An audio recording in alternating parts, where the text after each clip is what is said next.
Welcome to Shooby Dooby Doo Wop, a podcast where we talk about pop music, specifically by deep diving a randomly chosen UK top 10 singles chart from the past.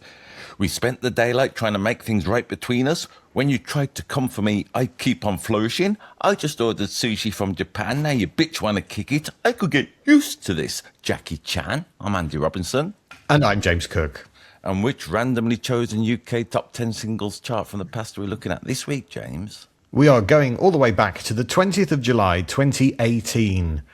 All the way back, you say? It seems like yesterday. It was 8 years ago, mate. I know, it's so upsetting.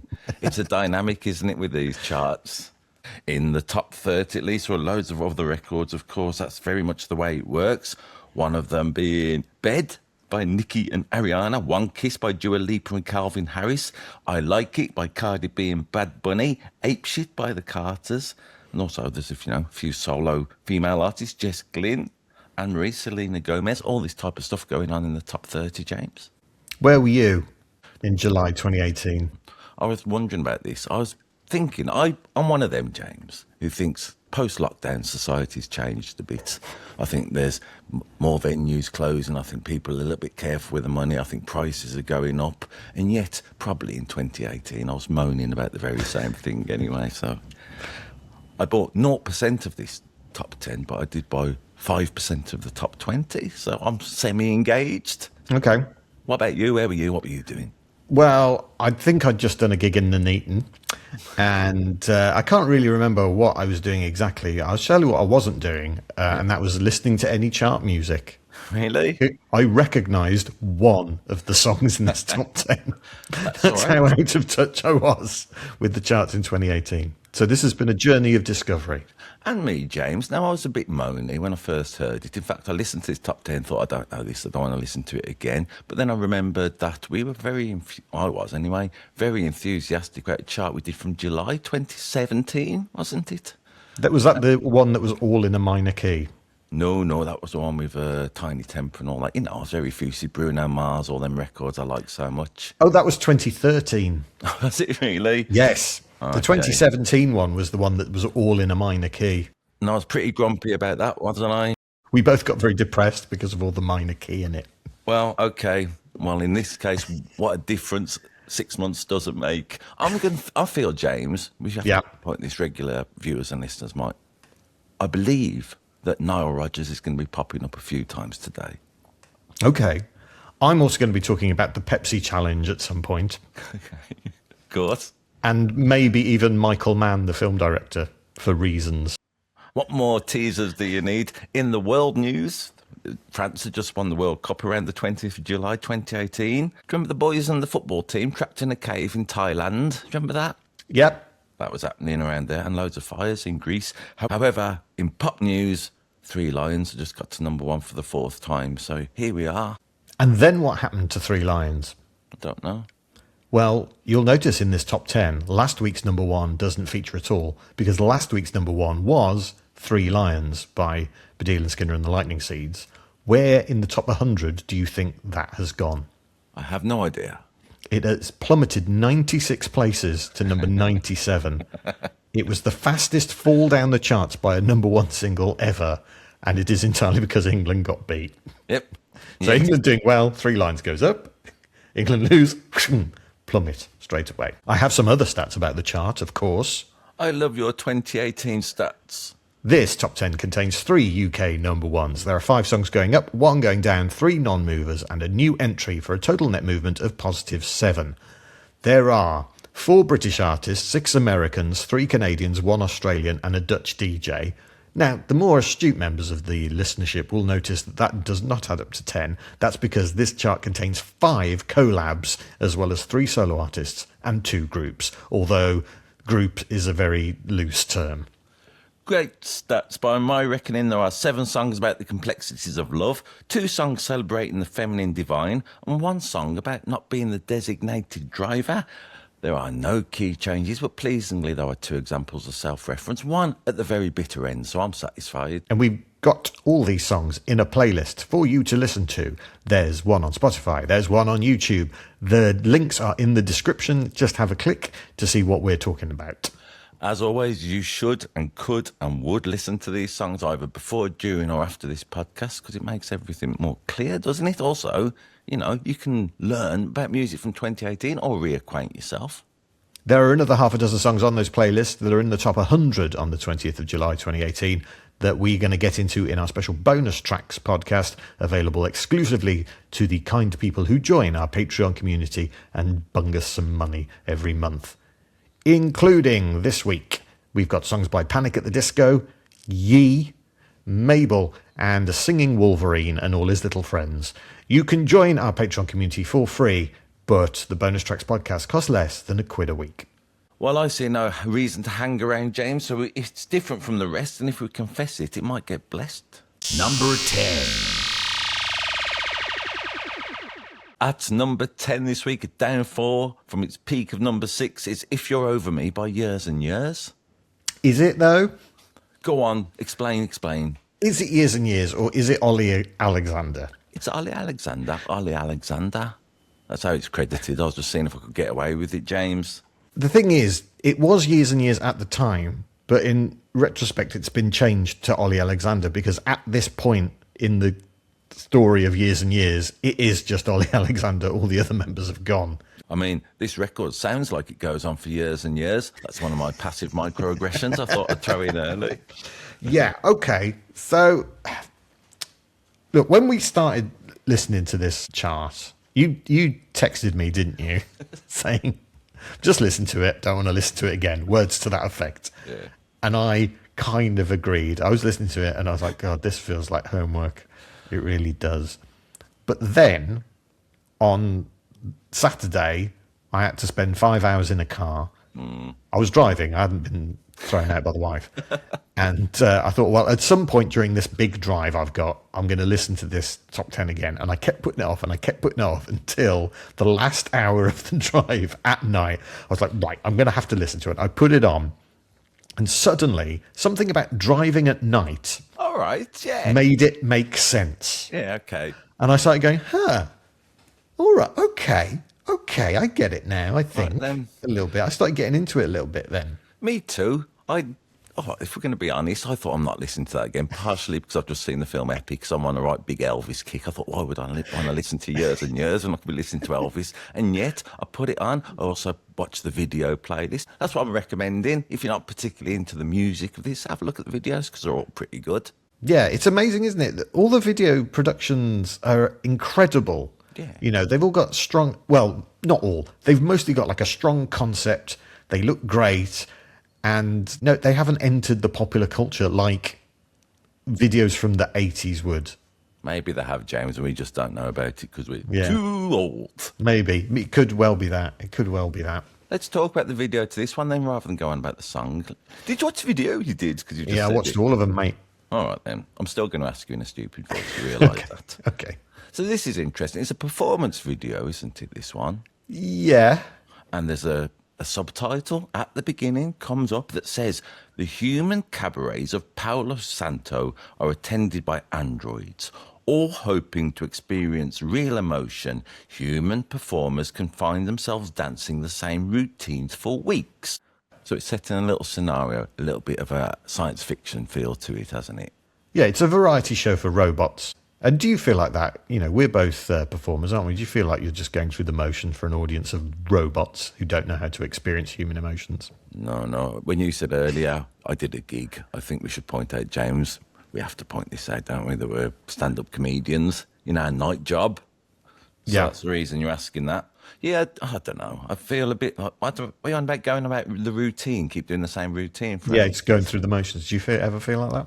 I don't know. I feel like that doing this podcast sometimes, James, Really? with my verbal tics that I like to call catchphrases. What have I got? I've got so many. Point some out. You pointed one out last week, and I was a bit annoyed after. That's right. Yeah. Thank you for your contribution to the panoply of pop. I Yeah. have to say that once a week. The thing is, Andy, you don't have to say that. No one would care if you didn't. All right. That's a good point. I'm going to try and keep away from my verbal tics this week. I don't have to be like the performance, finding themselves dancing the same routine for weeks and weeks. Do you think in the world of the video of this song that it's the androids in the audience who are clamouring for all the performers to remove as many of their clothes as they can. There's a lot of flesh, isn't there? Yeah. A lot of skin. Is that showing off to robots? Look what we've got, robots. Skin. Now, predictably, years and years, and Ollie Alexander, yeah? There's the gay culture, if that's the right way of putting it, is around them very much, isn't it? Loads of metalheads are popping up on YouTube to say, I'm not gay, but I love this song. Yeah. So, really, really boring. But the one I liked a lot was by Baller612, and they say, what an inspiration. My 9-year-old son who has autism loves Ollie. My son sees how unique can be cool. So if nothing else, this is a good record, isn't it? I think Ollie Alexander is a force for good. What did he do in 2024, though? Eurovision? Yeah, that's right. He came 18th for the UK with his song Dizzy, getting no points at all from the public vote. That's got to hurt. Yeah. Why do you think he didn't get any points from the public? Because, James, with me in the Eurovision, we're just partially, because I know it annoys you, because everyone hates Britain and they won't vote for us. Is that right? Well, they voted for Sam Ryder, didn't they? Oh, yes, that point falls down completely. Why is it? I don't know. The winner that year was Nemo with the song The Code for Switzerland, who was the first non-binary winner of the Eurovision Song Contest. As a consolation, Ollie Alexander did get a gold Blue Peter badge, and he broke the world record for the most objects caught while spinning on a chair in 1 minute. That is me gently applauding Ollie Alexander. How many objects do you think he caught in a minute while spinning on a chair to break the world record? 42. 27. Oh, I've given him way too much credit. Yeah. Still pretty good. I don't mean to shame him. Seems Sounds beatable, though, doesn't it? Yeah. I'm on a spinny chair right now. If only we were in the same room. If we were in the same room, you could throw objects at me to see how many I could catch in a minute. But the thing is, you'd have to have people all the way around the chair to throw them at all different angles. Otherwise, you have to go all the way around before someone can throw it again. It's a logistical nightmare. We should drag it onto the song, shouldn't we, really? Oh, should we? Oh, fine. Yeah. All right, yeah, then, I mean, it's kind of, it's got that binky, bunky, bink, bink, bink, binky, let's do it, James. Bit. Essentially, it's a 3-chorder that goes around.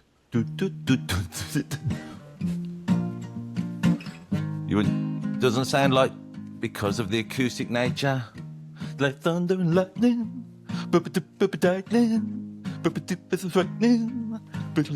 over you, goes like that for a bit. To the credit of the song, it doesn't rhyme lightning with frightening.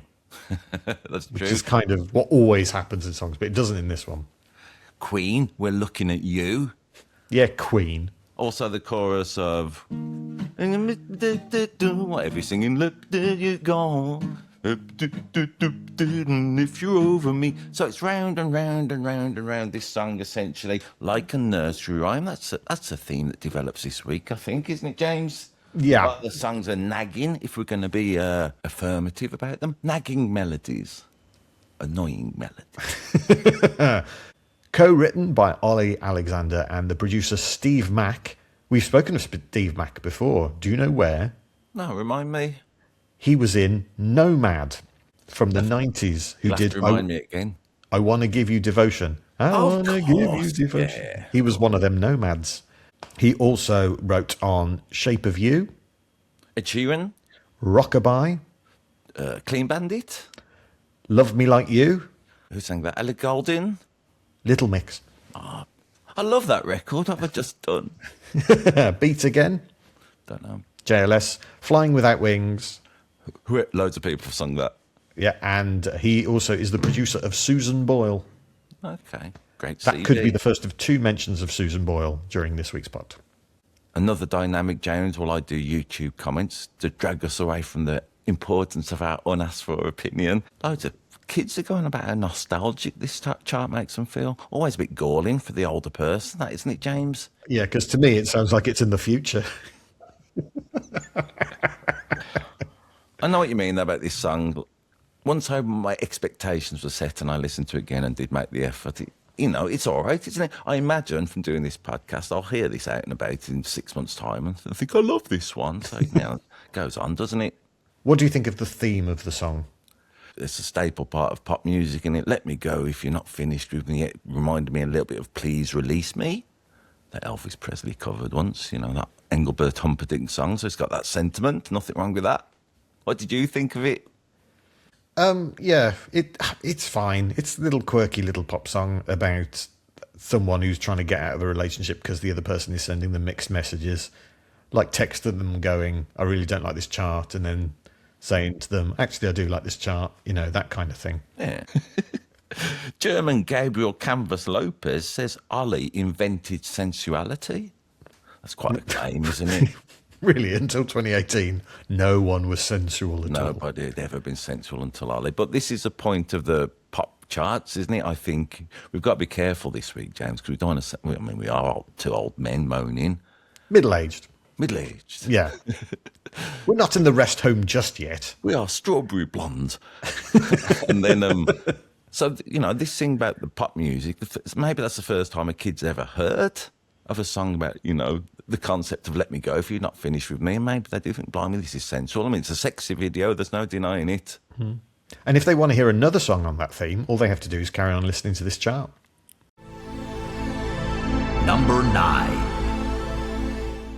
Up 3 places to number 9. On its way to number 5, it's Jackie Chan by Tiesto and Dzeko featuring Preemie and Post Malone. By whom? All those people working together as a team. It's essentially a duet, though, isn't it, between Post Malone and one of them? I can read. This is one of my problems with this record, James. No, I don't want to start with negativity. What do you make of this? Tell me something beautiful and positive. I really like the backing track of this song. Yeah. I like it's a sort of funky, dancey disco thing. I'm not hugely enamoured to Post Malone's vocal styling. Yes. That kind of... Not a fan of that. But I quite like the music of it. And the video's a lot of fun as well. Are we going to lean into the video early doors again? Let's do it. What does the video remind you of? An updated version of Money for Nothing by Dire Straits, me. It's basically Lego Minecraft Tron. But disappointingly, no sign of Jackie Chan in the video.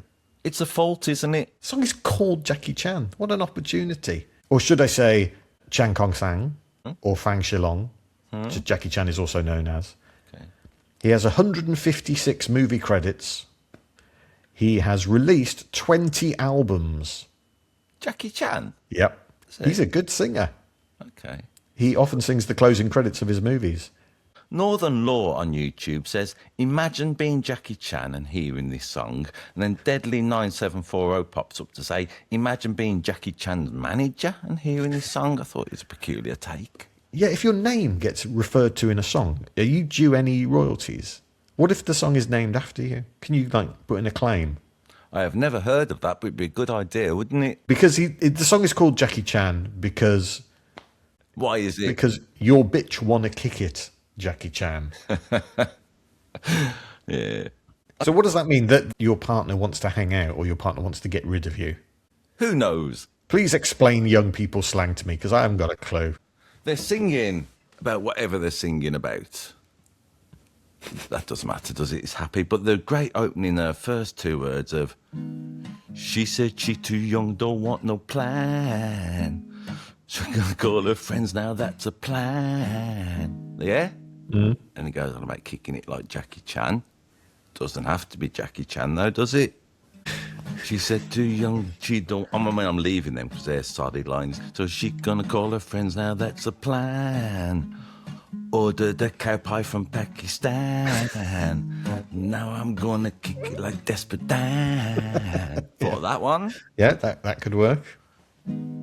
Ordered a new suit from Milan. Now I'm gonna kick it like Duran Duran. What about ordered haggis in a frying pan? Like that lead singer in Travis, his name's Fran. This thing writes itself. I ordered a stair lift from Nottingham. Going upstairs like my nan. So it could be a few things, couldn't it? That's that point. Could be anything. I think Jackie Chan has probably got more cultural cachet than your nan. Yeah. Slightly. Sim Sim says, roses are red, violets are blue. Last time a beat dropped this hard, it ended World War II. Comparing this song to the atomic bomb, is that what that comment is saying? Yeah. There's a lot of negative connotations to comparing something to an atomic bomb. We record this podcast, don't we, a few months in advance. Now, bearing in mind the events of this week, maybe this will sort out world peace. What, this song? Yeah. From 8 years ago? Yeah, might as well. Might as well give it a chance. What do you know of Tiesto? I know nothing of any of these fellas, really, apart from a little bit when we did Post Malone in the past. Tell me more, tell me more. Well, Post Malone, Austin Post, to give him his birth name, probably best known for playing DJ Omar Gosh in Happy Gilmore 2. Tiesto is a Dutch DJ, Ties Michel the West, the first DJ to play live on stage at an Olympics. Okay. At Athens 2004. According to Forbes magazine, by 2018, he was making $250,000 a night. Blimey. Yeah. Nice work if you can get it. He is 4 days younger than you. I wondered why you asked me what my birthday was this on Texas, James. I thought you were preparing a great surprise party for me. All right, then. Dzeko is disappointingly not Edin Dzeko, who used to play for Manchester City and Roma. It's Julian Dzeko. Preem is Rainford Avery Humphrey. Oh, hello, Rainford Avery Humphrey. It sounds very Dickensian, doesn't it? Formerly known as P. Rain. It's probably a good thing that was changed. Why? P. Rain. Do you want to be called that, mate? That sounds horrible. It would smell really bad, make your skin go yellow. Again, just to point out, James, that we are not of this generation, Liana Diaz on YouTube says, I remember watching this on Fuse in the morning before school. Ah, memories. On what? Fuse? Fuse? Whatever that was. Was it like play school? Don't know. I don't know. We've come into this unprepared, haven't we? For all well, I have anyway, for all these new comments. Yeah. It's fine, this record. I don't want to be too down. It's fine, isn't it? It's all right. Did you find this week? The relentless sound of 2018 may be less tolerant as time goes on. I started off early thinking, you know what, I got quite grumpy about the number. The second half is going to be tricky to this podcast, James. Exactly. When I first listened to the playlist, I was sort of drifting in and out of a nap while it played. And I kept waking up going, is this song still on? And then, oh no, it's a completely different song. I just thought it was like a really long song that has about 10 fake endings. We've talked about it in the past, haven't we, James? The cyclical nature of the music from this era. That's all right, isn't it? We've celebrated that in the past when it's in the 60s, maybe, that it just keeps going round and round. So this is happening this week, isn't it? Yeah, a little bit. Co-written with Louis Bell. And I mentioned that because the next song is also co-written by Louis Bell. I can't wait. Number 8. Up 3 to number 8 this week. It's 5 Seconds of Summer with Youngblood. A song I'd never heard in my life. The biggest selling single of the year. This one? In Australia. Okay, fair enough. Where 5 Seconds of Summer are from. Oh. In fact, they met at school in Australia and they started posting cover versions on YouTube in 2011. And then from that, they get a record deal. Okay. And then they go on to have a load of hits. This is their 4th and final UK top 10 hit, unless you count them being in the Live Lounge All-Stars in 2020. Which I don't. They all have, according to the internet, a net worth of $20 million each. They all live in Los Angeles. They've all done very well from posting cover versions on YouTube. That's inspiring. Now that we're posting stuff on YouTube, we just have to sit back and wait now before we get our mansion in the Hollywood Hills. Okay, James, without going on about it too much, it's essentially a 3-chorder over and over.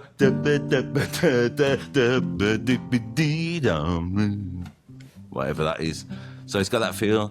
And it goes on and on and on. It's all right, though. It's got a slightly different rhythmic point in the chorus, which I liked a lot. That got me going. That made my toes shoot up in my boots.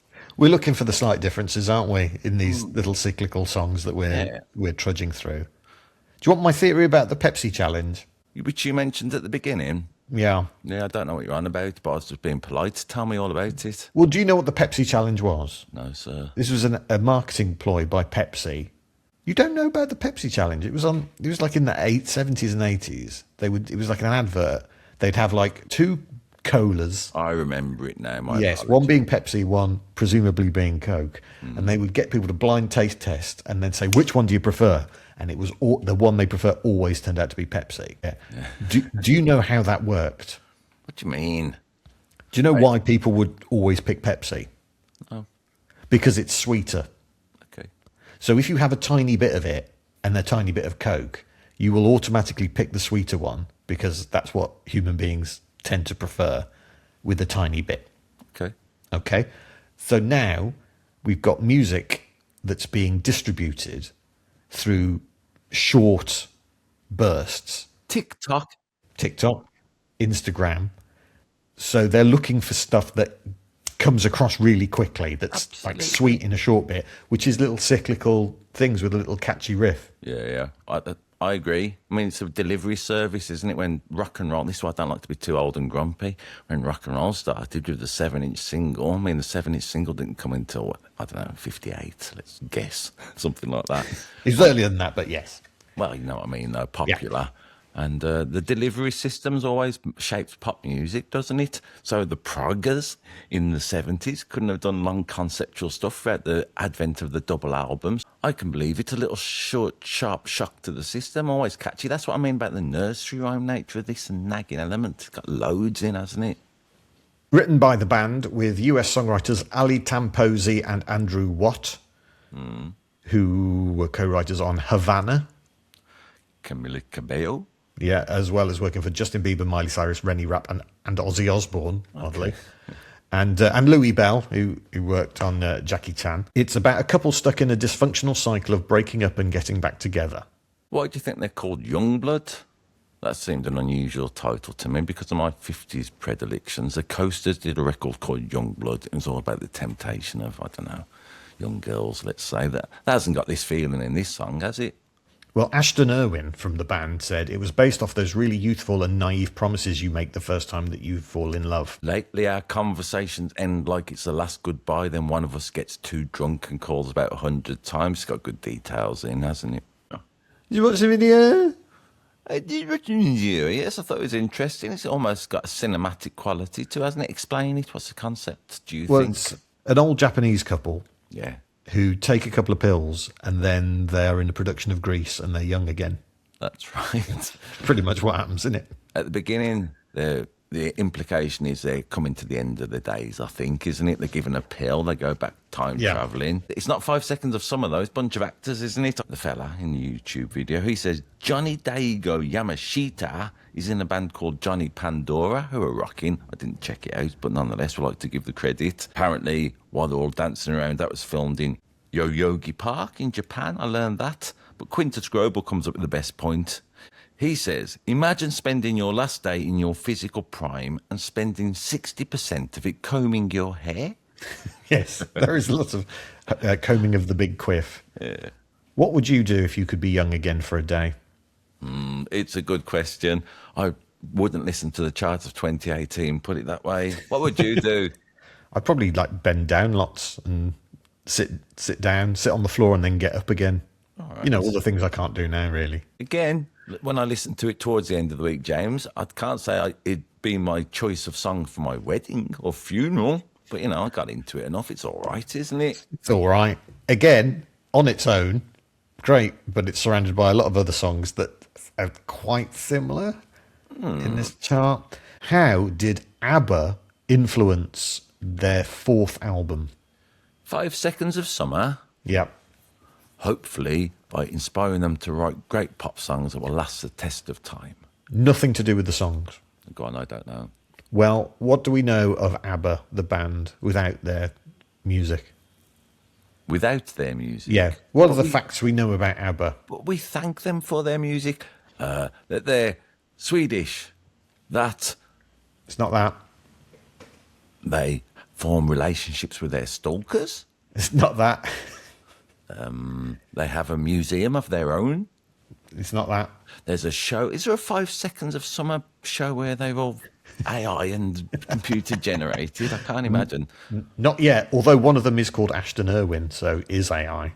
Is it the notion? I mean, one of your favourite jokes in this podcast is when bands have a Christian names, we try and make it out that's their real name, like ABBA, don't we? Is it that? Yep. Go on. No, their fourth album is called Calm, Okay. Calm, and the members of 5 Seconds of Summer are Callum, Ashton, Luke, and Michael. Well done, Callum, Ashton, Luke, and Michael, for that bit of easy titling. Because here's how this happened. I was writing down the names of the members, and I went, oh, that spells calm. And then I looked, and that's the name of their fourth album, and that's why it's called that. I just thought, they're just trying to be like ABBA. Good for them. I mean, that's not a bad place to go, is it? And if you're having a pop career, try and be more like ABBA. Number 7. Up one place to number 7. It's Girls Like You by Maroon 5 featuring Cardi B. We've talked about Maroon 5 in the past, haven't we? Yes. Where the song that was, one with a boxer in the video. Yeah. I quite liked it. You hated it, is what I remember. I remember now. Yeah. So where do you stand on this song, Girls Like You? Where do you stand first? Well, no, you tell me where you stand first. All right. It's like a standoff, isn't it? Does one of us like it and one of us hate it? Do we both like it? Do we both hate it? This is very much the excitement of this podcast. Now, in the video, one of the guest stars, which I'm sure we'll get into in a short while, they wear a T-shirt, don't they, saying, always speak your truth. It's good advice, isn't it? Yeah. Always, though, that'd be a bit annoying. Yeah, I don't agree with it. Always speak your truth, you know. No point being rude. It's about things you really dislike, just to get it off your chest and put your opinion on the internet. So, bearing in mind that we've agreed not to always speak your truth, I'm going to say this song I very much enjoyed. It's so catchy. Oh, man. Maroon 5, do my nutting, James, I'm going to say. Why? Why is a good question. Again, we can't criticise Maroon 5, can we, for this? They're not on their own this week. Essentially, it's, I got a 4 chord again, round and round. Got 24 hours, give me more hours with you. Yeah? C, you know, C, G, A minor. I mean, as standard as you can get, we've done that chord progression. I mean, he tries to make it a bit more, the guitar player, doesn't he, of whatever he's doing. Whatever it is. I can't do it. So there's that. I suppose it's just, I don't like the repetitive nature of this song. It sounds AI to me a little bit, and I'm also needlessly going to have a little pop at the lyric writing. It is one of the songs I mentioned earlier about celebrating the feminine, isn't it? Ostensibly. I've got to admit, I quite like the last verse when he's going, maybe it's 6:45, maybe I'm barely alive, maybe you've taken my shit for the last time, maybe I'm drunk, maybe you're the one, maybe you're thinking it's better if you drive. That's quite a good verse. Showed a little bit of imagination. The rest of it, by the numbers, in my opinion. The song, at least. God-awful, horrid, weird, marshmallow soft song sung by dudes pining after a good girl who will finally fix all of their problems through the power of love. Your words? Not my words, the words of Vice magazine. Okay. Time magazine said it was more headache than hit, and Spin called it a snooze fest which traffics in sentimental and borderline meaningless platitudes. I feel it's time to bring in Nile Rodgers with his purpose that we always do for this podcast. What did Nile Rodgers say, James? Famously. Stop having a go at Maroon 5. They've had 11 UK top 10 hits, and this song was at number 1 in America for 7 weeks. So it really doesn't matter what the critics and us think. Absolutely. We always like to point that out once a week. Written by Adam Levine with Starra. Who? Brittany Hazard, another co-writer on Havana. Also Jan Stone, Circuit, Raw, that's Henry Walter, and current Grammy Producer of the Year, Jason Evigan. And I was like, I know that surname, Evigan. I remember that from the US sitcom My Two Dads, starring Paul Reiser and Greg Evigan. I wonder if they're related. He's the dad of Jason Evigan. Okay, all right then. But I think he's only got one dad. So can we accuse somebody or other of being a Nepo baby? Yeah, he used his contacts with having a dad in the sitcom My Two Dads to become a record producer. Yeah, we always like to point that out. I knew a man called Greg Evigan. He had whiskers on his chin again. He also features Belcalis Marlinus Almanazar. Who's that? Don't know. Cardi B. Oh, of course. That's the best bit of this record, isn't it? The Cardi B bit. I like it when she turns up. Cardi B has her own line of vodka-infused vegan whipped cream called Whip Shots. Okay. If we're chucking in unasked for and meaningless facts, I googled Cardi B, see what she was up to, press news. She's just done a gig and her ex's mother and Nicki Minaj's half-sister turned up and she's got beef with them apparently, so everyone's making a big deal of it. One thing I've learnt from researching this week is everyone has beef with everyone else. Bearing in mind, Maroon 5 have had 11 UK top 10 hits. How many UK top 10 hits has Cardi B made an appearance on? That's a good question. More than that, I'm going to say she popped up quite a while. I don't know, 15? 4. I went the wrong I know, I thought it'd be more as well. No, I've got a question for you. Maroon 5, they named themselves because they really wanted to call themselves after a colour and a number. Do you know some of the other attempts they had? Go on then. Yellow, 17, red, 4, green, 42. This kind of thing. You weren't getting dragged into it, James. Fair enough. Ochre 106. Yeah. Could have been that. Why don't you email us in or pop comments below with other colours and numbers you suggest from Maroon 5 tribute band? That could go on forever. It could. There are quite a lot of numbers. Hundreds of them, in fact. The most notable thing about this song is the video, isn't it? Do it. The video, absolutely. Describe the video. Maroon 5 are in a circle playing this song, and then one by one, a variety of women turn up behind Adam Maroon. Is that his name? Yeah, sure. They're all celebrities, aren't they? I think. I didn't recognise a lot of them. We'll get into that in a short while. And I suppose Adam and Maroon 5, who nearly were called Purple 22, they are saying, look at the spectrum of femininity and anyone can appear in it as long as they're famous and really attractive. Yes. It's like, girls, a celebration of women. Do you remember that Prince video we did? Yeah, the most beautiful girl. Yeah. Yeah. It's kind of, this might very well... Prince had a broader array, I'm going to say, of women in this rather than Maroon 5 with all their hottie friends. But even that, I think, even if it's meant with the best of intentions, it does come across as really condescending. Absolutely. I'm glad you said this. Let's name some of the people who appeared in this video. I'm sure, because I looked at YouTube comments, there's people I didn't know. But first of all, I'm going to point out, hey, we mentioned Camila Cabello, haven't we? Mary J. Blige, Rita Ora in it. And then shamefully, also Gal Gadot and Sarah Silverman appear in this video. Haven't they done enough bad work appearing in the Imagine video during lockdown? Made me think, no, you're definitely off my list, you two. Tiffany Haddish is there. Who's she? I heard her name mentioned. What's she do? She's a woman. Millie Bobby Brown. Yes, everyone's going on about Millie Bobby Brown. I'm only here for Millie Bobby Brown, loads of people were saying. Bit weird. Ellen. Ah, yeah, Ellen turns up. Yeah. On her own, because she's bullied all the other women. J-Lo. Yeah. I mean, you know, don't get me wrong. I like to see J-Lo turning up, having a great time, but I was so irked by the sentiment of this song and the video. I thought, oh, get lost, J-Lo. Go back to the block. Elizabeth Banks, the film director and actress. Lily Singh. Beanie Feldstein. Theo Nguyen. Ilhan Omar, who's a senator, I think. Isn't she? Oh, okay. Because I'm not American, I get confused between senator and congressperson. Yes, I felt ignorant watching a lot of these, I'm sure, women who've achieved great things. I thought I saw Rita Ora at the end. It took 5 months to make the video. Oh, yes. Because they had to fit around everyone's schedule. And there was one woman they tried to get who didn't appear. Okay. And that is... Michelle Obama? Nope. Who? Dame Helen Mirren. Okay. Well, props to Dame Helen Mirren for refusing to appear in this video.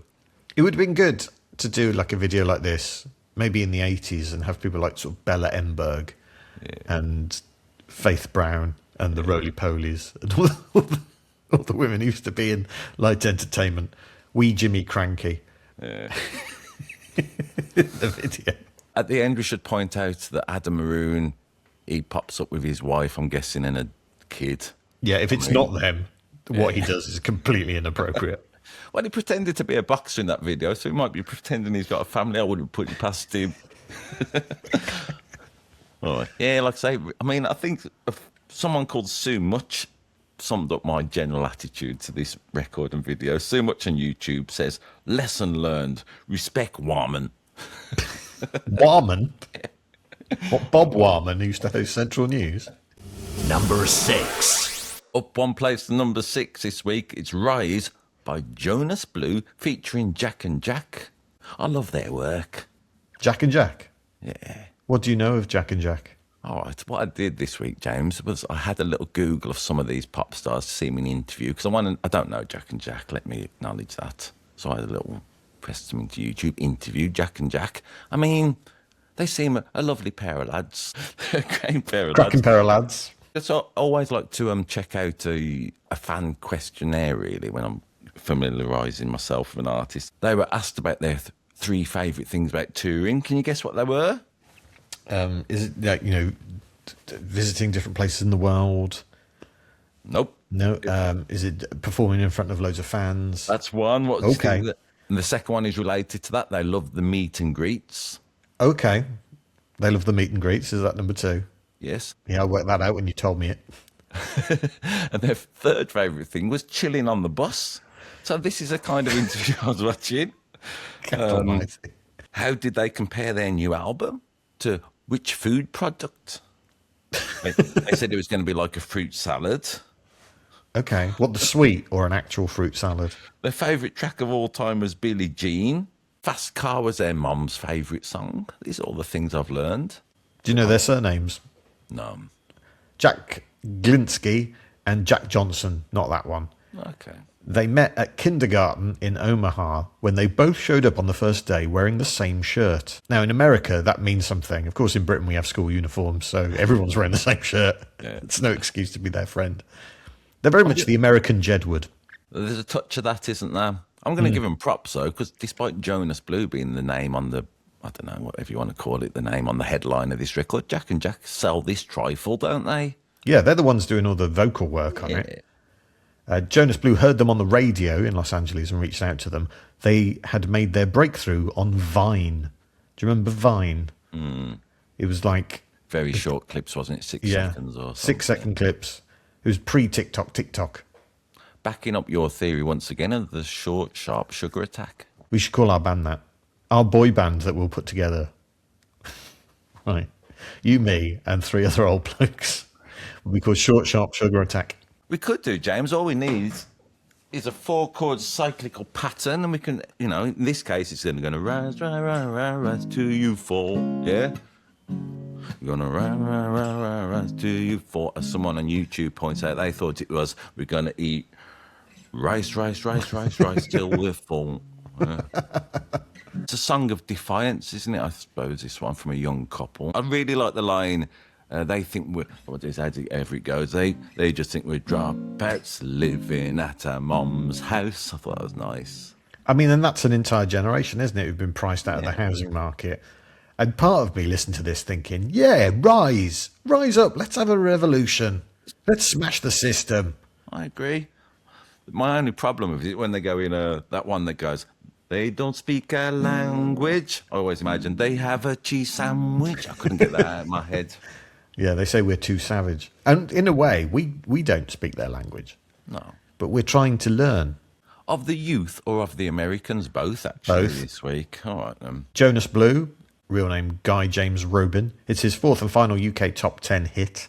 I watched an interview with him as well, Jonas Blue, to see what he was all about. Again, just a humble lad who couldn't believe his luck, I'm going to say. Okay. He said, this is an anthem for the millennials, and Jack and Jack were the perfect feature. It's their generation that the song is talking to, and they connected so perfectly with the song.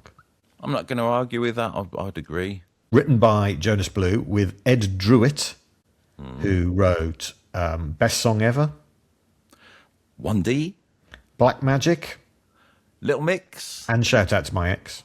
And the song that would have represented the UK at Eurovision 2020 were it not for COVID. Do you remember that song, what that was? James Newman. No. Ironically, it was called My Last Breath, which is not really a song you should put out during the COVID pandemic. Yeah, all right. Also co-written by Sam Romans, known as Romans, who has a songwriting credit on Someone You Loved Lewis Capaldi, and The Joker and the Queen. Ed and Taylor. Yes, among many others. All right. Well, they're great records, aren't they? Do you think this is a great record? I think it's fine. Again, it's like on its own, yeah, fine. But I'm listening to it in the context of the top 10, where all the songs seem to be fitting to a formula. And we've spoken of this before about songwriting to the algorithm and how, one of the great promises of the internet was that traditional gatekeepers will either go or have to improve. So having to, go to the big boss of the record label and beg to be allowed to record your songs, or going to the radio station heads and going, you need to play our records. They're like, the internet, they'll get rid of those power brokers forever. But we've replaced that power broker, the human power broker, with an algorithm that has also been designed by humans. So it's like, is it better? Because it appears at a quite surface level to be producing a lot of homogenized products. That's not to say it's not good, and it's not to say that the history of pop music isn't filled with songs that sound a bit like other songs, but it feels so blatant in this chart. Yeah, it's definitely worth pointing out. That's not the first time we've hit this dynamic, is it? When we did a chart in 1960, all them singles called Bobby, trying to write little, preppy ballads. So it goes on, doesn't it? Don't like to be too grumpy about this, James. I agree with you. Don't tell anyone. It's like they're making songs to fit to a formula, but the songs are all right. But you yearn for something like, remember when we did Wuthering Heights? And how bonkers that song is. Yeah. But how incredibly accessible and successful it was. I think there's one coming up a bit like that, but now and again I have my own shooby-dooby-doo-wop playlist where I put highlights from all the ones we've done in the past. There's no songs apart from the one I'm going to mention in part 2 going on this playlist this week. That doesn't matter though. We're both being grumpy, aren't we? We're not. I don't think we're being grumpy. I think we've been broadly positive, apart from Maroon 5, about these songs. Now, we're on social media, aren't we, James? On Instagram, Facebook. We haven't done any TikToks yet, have we? Too scared of it. Should we do a short one just for this week? A little 2-second clip. I don't like Maroon 5, do you? That'll do. That'll go viral. So I put this song up on our social media, which is Instagram, Facebook at the moment. And I asked, what else could Jonas Blue do until something else happens, rather than I'm going to rise till we fall? Now, we have a lot of pop stars listening to this podcast, don't we, James? We do, almost exclusively. Almost. So I offered them 1 million pop points to come up with another suggestion of what Jonas Blue could do until something else happens. I mean, they've all came piling in, offered 1 million points, as I say. Beastie Boys are making a noise and saying Jonas should not sleep till he gets to Brooklyn. Mama Cass is commenting from the past that it's not over till the fat ladies sing. Michael Jackson's in a flap again and he's claiming Jonas shouldn't stop till he gets enough. Violet Elizabeth Botts is in a right strop and is claiming he should thqueam and thqueam till he throws up. John Lennon has said again he should love you till the cows come home in his art. Well, Billy Ocean has got the notion that when the going gets tough, Jonas should love till death do us part. Ray Cooder's got himself in a mood and he's guessing Jonas could bop till he drops all over the place. And finally, James Cameron is using an avatar to suggest to Jonas Blue that he could continue to talk and talk and talk and give meaningless advice until the slowly dawning realisation that Jonas has given his opinions and advice until he is completely blue in the face. Well, great suggestions. Who are we going to give 1 million pop points to this week? Probably the estate of John Lennon. And John Lennon is in a state. Have we been too grumpy? I don't think we have. I think we've said, 4 of the 5 songs we've gone, yeah, this is all right, isn't it? But they do sound like each other. All right. What should we expect in part 2? Well, I imagine we'll be doing numbers 5 to 1. You would imagine that's the way it's going to go. Including some former child stars, the most Shazammed song of the year, and a song that inspired a TikTok dance craze, because of course it did. As always, you can check out the 5 songs we've just talked about, the 5 songs we are going to talk about on our attached playlist. There's another half a dozen songs for another half a dozen reasons. We talk about records that never ever made the top 10 for our Patreon members. If you've enjoyed this, please rate and review, tell your friends, that would be appreciated. And in the meantime, shooby-dooby-doo-up. Bop Bop Shoo Wop.